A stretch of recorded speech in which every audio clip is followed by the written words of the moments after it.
Welcome down to a warm, sunny, slightly blustery pit lane, and alongside me Lawrence Barretto, Will Buxton, and Ruth Buscombe. I often get your surnames the wrong way around in my head. I almost said Will Buscombe and Ruth Buxton, which would be something, wouldn't it? Buscombe-Divey now.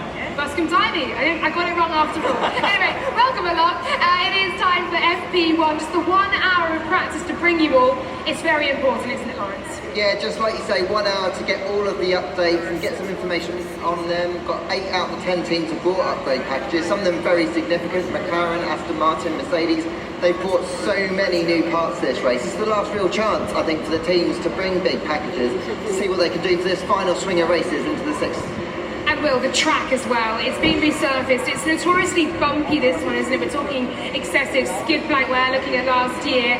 What do you think the resurfacing and indeed some of the reprofiling around this track as well will do for the effects on the cars, the drivers, the teams? Well, this is why this 1 hour of practice is so important, because it's not just about learning the new upgrades and how they'll be on the cars. It's about learning the track as well. It's a completely new surface. They've ground out all of the bumps. It's incredibly smooth.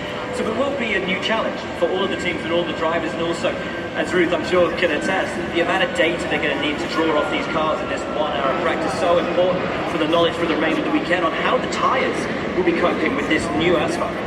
Franco Colapinto and Liam Lawson will take to this track for the very first time as well.